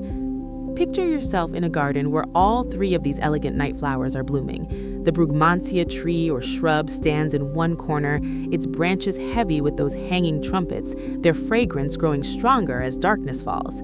Nearby, Casablanca lilies rise on their tall stalks, white flowers glowing in the fading light, adding their powerful sweet scent to the air. And scattered through the border, spikes of night gladiolus provide vertical accents, their yellow flowers opening as evening arrives, contributing their spicy notes to the olfactory landscape. You might need to hand-pollinate the brugmansia if you want seeds, carefully reaching into those long floral tubes, acting as a substitute for the absent hawk moths. But even if you never bother with pollination, the flowers themselves are reward enough, hanging there night after night throughout their blooming season, perfuming the darkness, catching whatever light is available and transforming it into a soft glow. The lilies require less intervention. They'll find their pollinators or not, and either way they'll continue blooming, opening their flowers in evening light, spreading their intense fragrance. And the night gladiolus asks nothing of you, except perhaps a moment of appreciation as you catch that spicy scent on the evening air. A reminder that not all floral fragrances are sweet, that there are other aromatic vocabularies in the night garden. As you rest here in this peaceful moment, imagine those elegant night flowers in their evening glory. See the brugmansia trumpets hanging like bells, swaying slightly in the breeze. Picture the Casablanca lilies, their white petals curving gracefully back, their pollen-laden stamens prominent against all that whiteness. Visualize the night gladiolus spikes, their yellow flowers opening in sequence, releasing that distinctive spicy perfume into the cooling air. These elegant night flowers remind us that beauty comes in many forms, that there's no single way for a flower to be successful or attractive or worthy of our attention. Some flowers work through abundance, others through rarity. Some through overwhelming fragrance, others through subtle visual appeal. And these elegant ones work through a combination of stature, form, and timely presentation, creating moments of refined beauty in the evening garden, adding their particular grace notes to the symphony of night-blooming flowers. Not all night-blooming flowers demand center stage or command attention through size and drama. Some of the most beloved evening bloomers work more quietly, weaving themselves into the garden fabric as gentle companions, reliable presences that add their modest contributions to the nighttime landscape. These are the plants that fill the supporting roles, the ones that make moon gardens feel complete and lived in, rather than merely showcases for spectacular specimens. Among the most cheerful of these soft companions is Mirabilis jalapa, known universally as 4 o'clocks. The common name comes from the plant's delightful habit of opening its flowers in late afternoon, around 4 o'clock, though the actual timing varies with light levels, temperature, and local conditions. Some days the flowers might open at 3, other days closer to 5, but the general pattern holds. These are flowers that wait for the day's intensity to soften before making their appearance. What makes 4 o'clocks particularly charming is their color variation. A single plant can produce flowers in multiple colors, perhaps some blooms in magenta, others in yellow, still others in white or pink or coral. Sometimes a single flower will show multiple colors, with stripes or sectors of different hues creating a carnival-like effect. This variability comes from the plant's genetics, a quirk that makes each plant somewhat unpredictable and endlessly interesting. The flowers themselves are trumpet-shaped, similar in form to their relative, the moonflower, but much smaller, perhaps an inch or 2 across. They emerge from the plant's bushy growth throughout the summer and into fall, opening fresh each afternoon and lasting through the night before wilting the following morning. The plant produces these flowers prolifically, dozens or even hundreds over the course of the growing season, creating an ongoing display that never becomes boring because you're never quite sure what colors the next batch of blooms will show. 4 o'clocks have a wonderful way of making themselves at home in gardens. They self-sow readily, dropping seeds that germinate the following spring, often in spots different from where the parent plant grew. This self-sowing habit makes them perfect for naturalistic wildflower settings, where a slightly unplanned, spontaneous look is desired.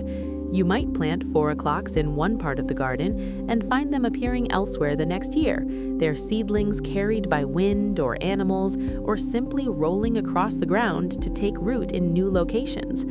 This willingness to self-sow means that once you introduce 4 o'clocks to your garden, they tend to become permanent residents, popping up here and there, sometimes in unexpected places, always welcome with their cheerful late afternoon opening and their multicolored blooms. They're the kind of plant that gives a garden personality, that makes it feel less designed and more evolved, as if the garden itself has made some of the decisions about what should grow where. Moving from the Americas to South Africa, we encounter another beloved evening bloomer that works beautifully as a soft companion, night phlox, or Zaluzianska. We've discussed this plant before in the context of its powerful fragrance, but it deserves recognition here for its practical garden qualities as well.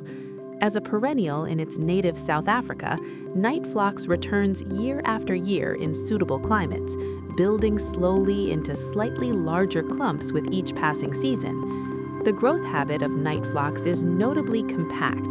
The plants remain low and mounding, rarely exceeding 6 to 8 inches in height, with small star-shaped flowers held just above the foliage. This compact growth makes night phlox ideal for situations where you want evening flowers but don't have much space, or where taller plants would be inappropriate. Rock gardens are a particularly suitable home for night phlox. The excellent drainage that rock gardens provide suits the plant perfectly, and its low profile doesn't overwhelm the carefully composed arrangements of stones and alpine plants. In a rock garden setting, night phlox can be tucked into crevices between stones, where it will spill slightly over the rocks, creating soft edges and providing that wonderful sweet fragrance in the evening. The white flowers with their contrasting dark backs show beautifully against gray or brown stone, and the plant's drought tolerance, once established, makes it a low-maintenance choice for this type of garden. The compact growth also makes night phlox suitable for front-of-border plantings, where it can edge a bed without blocking the view of taller plants behind it. Or it can be grown in containers, where its evening fragrance can be appreciated up close on a patio or deck. The versatility that comes from its modest size means night phlox can fit into many garden situations, always providing that reliable evening opening and sweet scent, regardless of where it's planted. For a completely different aesthetic, but an equally soft presence, we turn to Tiarella cordifolia, known commonly as foam flower. This is a native North American woodland plant, quite different in its character and needs from the sun-loving flowers we've been discussing. Foam flower grows naturally in shaded forest understories, where it forms low ground cover mats of heart-shaped leaves, often beautifully marked or veined in burgundy or bronze. The flowers of foam flower appear on spikes that rise 6 to 12 inches above the foliage, and they're aptly named. The blooms do indeed look like foam. Tiny white or pale pink flowers clustered so densely on the spikes that they create a fluffy, cloud-like effect. Each individual flower is small and star-shaped, but the cumulative visual impact of dozens of these tiny flowers packed together is of something soft and light, almost ethereal. What makes foam flower relevant to our exploration of night-blooming flowers is its timing. While the flowers are open during the day, they have a particular way of displaying themselves at dusk. As evening light fades, those pale flower spikes seem to glow in the dimness, standing out against the darker foliage in the shadowy understory environment. The foam-like clusters catch whatever light is available and seem to amplify it, creating small beacons of paleness in the growing darkness. This effect is particularly pronounced in shaded borders, where foam flower is often planted. In these shadowy areas, as evening approaches, the contrast between the bright flower spikes and the dim surroundings becomes more dramatic. The foam flower seems to emit its own gentle light, though of course it's simply reflecting whatever ambient illumination exists. But the visual effect is of flowers that glow softly as darkness falls, adding their quiet contribution to the evening garden. Foam flowers' adaptation to shaded conditions makes it invaluable for moon gardens that include areas under trees or along the north sides of buildings, spots where many sun-loving night bloomers struggle. By including foam flower in these shadier locations, you can extend the evening display into areas that might otherwise remain dark and empty.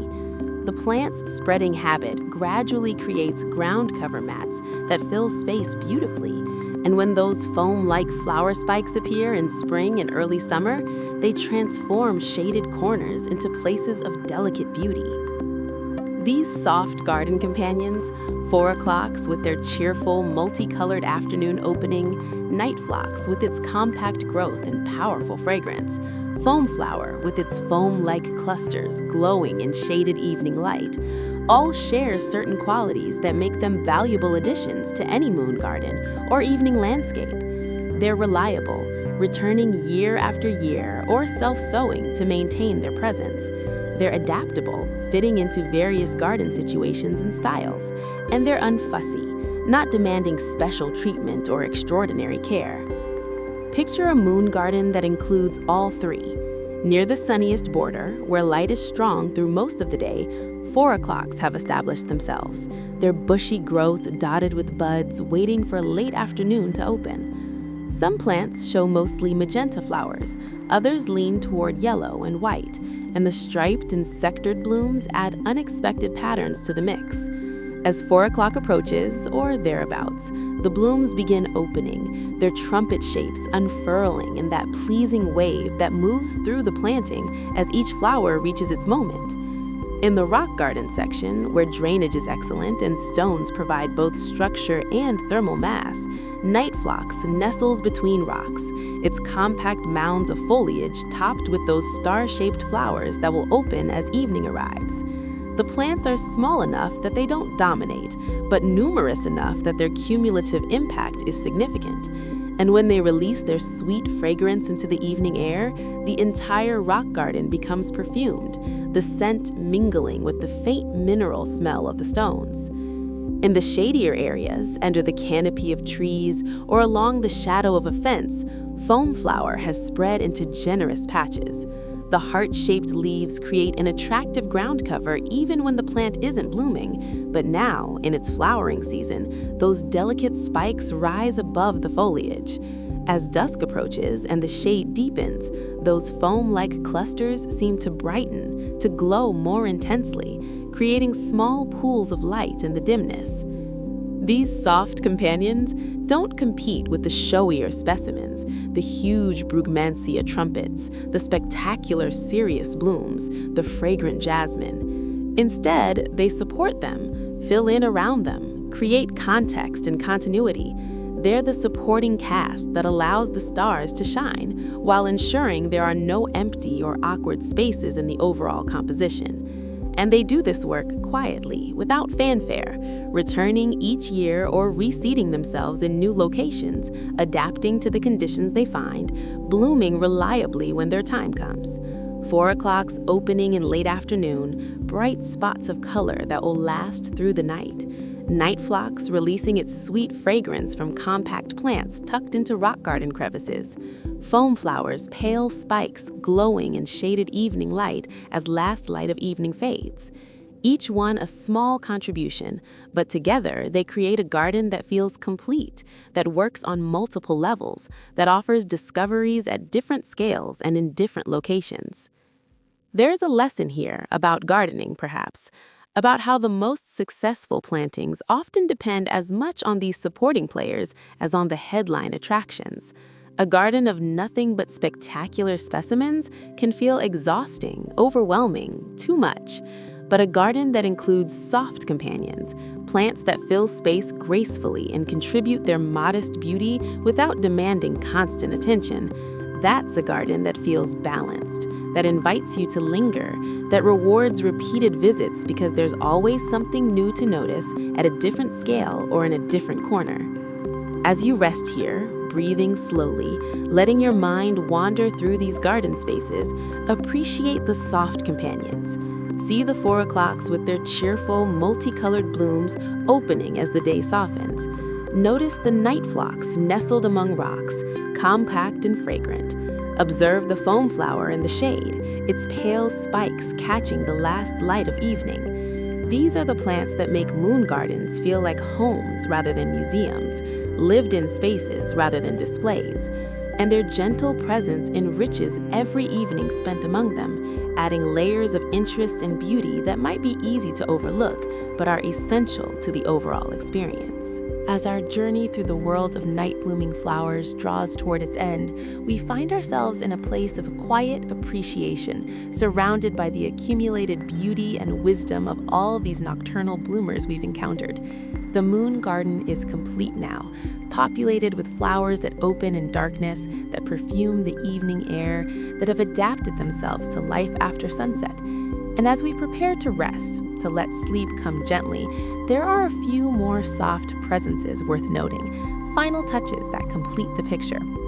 Among the most unexpected of evening fragrances is the one offered by Berlanderia lyrata, the chocolate daisy or chocolate flower. This is a native wildflower of the American Southwest, a plant perfectly adapted to the dry conditions and intense sun of desert and prairie landscapes. The flowers are cheerful yellow daisies, bright and sunny looking, the kind of bloom you'd expect to be fully diurnal. And during the day, that's exactly what they are, yellow daisies, attractive but not particularly remarkable. But approach a chocolate daisy in the evening, particularly in the early morning hours just after dawn or in the late evening as light fades, and you'll encounter something wonderful and completely unexpected. The flowers release a fragrance that smells remarkably like chocolate. Not a floral scent with hints of chocolate, not something vaguely reminiscent of cocoa, but a scent that genuinely, unmistakably evokes chocolate, rich, sweet, cocoa-like. This chocolate scent is strongest in the cooler hours, particularly early morning, but it often intensifies again in evening as temperatures drop. The fragrance comes from chemical compounds in the flower that are particularly volatile at certain temperatures, releasing more readily into the air when conditions are right.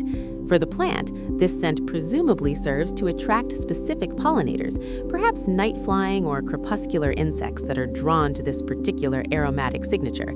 For humans, it's simply delightful, a reminder that plants are capable of producing an extraordinary range of scents, some of them quite unexpected. The chocolate daisy's yellow glooms make an interesting addition to moon gardens, which often emphasize white and pale colors. The bright yellow provides contrast, a pop of warmth against all that cool paleness, and the plant's drought tolerance makes it a practical choice for gardens in dry climates or for gardeners who prefer low-water landscapes. Once established, chocolate daisy needs little supplemental irrigation, thriving on the moisture provided by occasional rains and asking almost nothing in terms of care or maintenance. This drought tolerance is part of what makes chocolate daisy so suitable for moon gardens in arid regions. Creating an evening garden in the desert or prairie presents challenges. Many of the classic night bloomers prefer more moisture than these dry landscapes naturally provide. But chocolate daisy, along with other drought-adapted night bloomers like the desert species we explored earlier, allows gardeners in dry climates to create moon gardens that work with their environment rather than against it, that celebrate regional plants rather than requiring constant irrigation to keep imported species alive. And then there's that mock orange shrub we mentioned earlier, Philadelphus coronarius, which deserves final recognition not just for its fragrance, but for its practical utility in garden structure. This is a substantial shrub, capable of reaching 8 to 10 feet in height with a similar spread, and its growth habit makes it excellent for hedging. Plant mock orange in a row, and as the shrubs mature and fill in, they create a living wall, a green barrier that provides privacy, defines space, and serves as a backdrop for lower growing plants. But unlike many hedging shrubs, which are chosen purely for their foliage and structure, mock orange adds that remarkable fragrance to its list of virtues. When the shrubs bloom, typically in late spring or early summer, they cover themselves with white flowers that release those fresh citrus notes into the air. And as we've discussed, while the flowers are open during the day, the fragrance intensifies in evening, making mock orange hedges particularly enjoyable as afternoon transitions into night. Imagine sitting on a patio or deck as evening falls, with a mock orange hedge behind you or beside you. The white flowers glow softly in the fading light. The citrus-like fragrance strengthens as temperatures cool, filling the air with that clean, fresh scent. The hedge provides a sense of enclosure and privacy, creating a sheltered space where you can relax and enjoy the evening garden. It's a multifunctional element: structure, privacy screen, fragrance source, all in one plant. This practical utility is important in real-world moon gardens. While we can wax poetic about spectacular blooms and intoxicating fragrances, successful gardens also need structure, bones, elements that define space and create framework.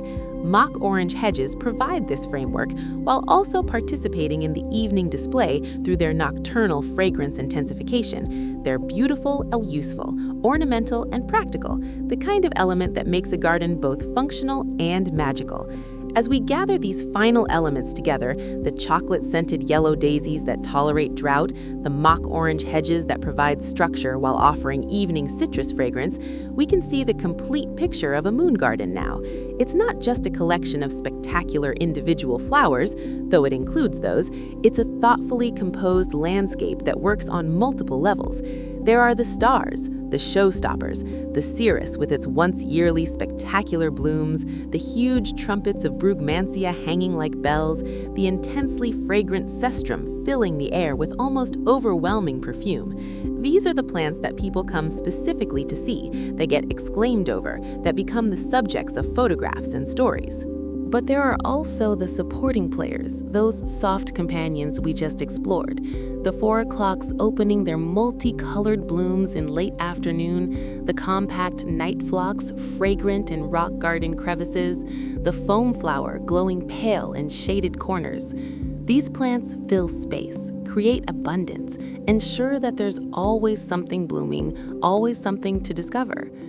And there are the practical elements, the structure providers like mock orange hedges, and the regionally appropriate choices like chocolate daisy that bring moon garden magic to dry climates without requiring unsustainable water use. These are the plants that make moon gardens possible in real gardens, in real conditions, with real limitations.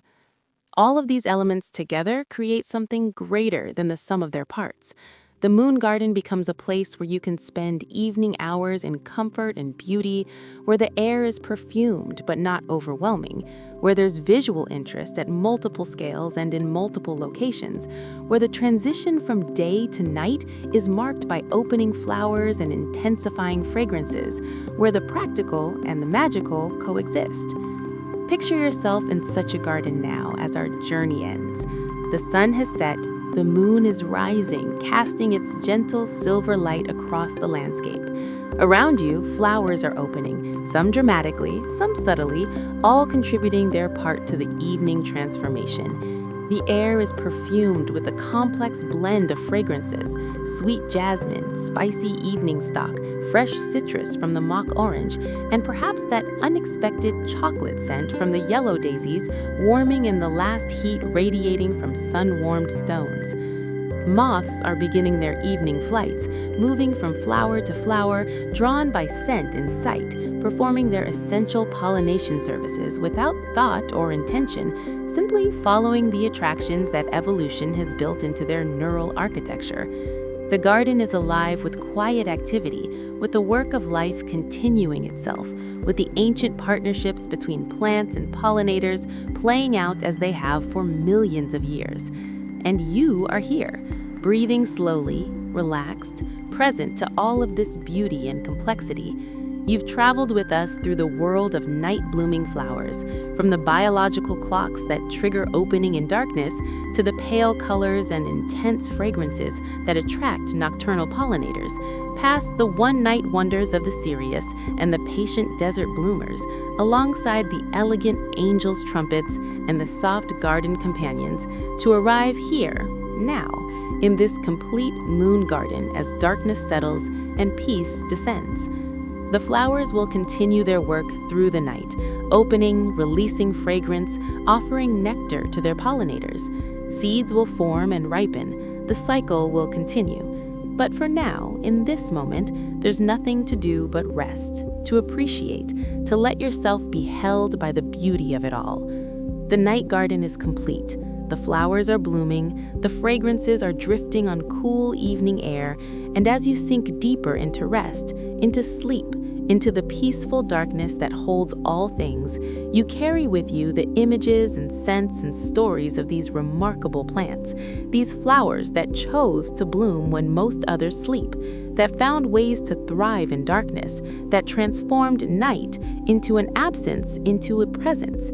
May you rest as peacefully as these flowers in their evening opening. May your dreams be as sweet as their fragrances, and may you awaken refreshed, restored, ready for a new day, just as these night bloomers will close their petals with the dawn, having completed their work, having offered their beauty to the darkness, now ready to rest until the next evening calls them to bloom again. The moon garden sleeps, the flowers rest, and so too may you find deep and peaceful rest, surrounded by the gentle magic of night-blooming flowers, held in the beauty of the darkness, safe in the knowledge that life continues its eternal dance, and that there is always more beauty to discover, more wonder to witness, more peace to find in the quiet spaces where flowers bloom beneath the stars.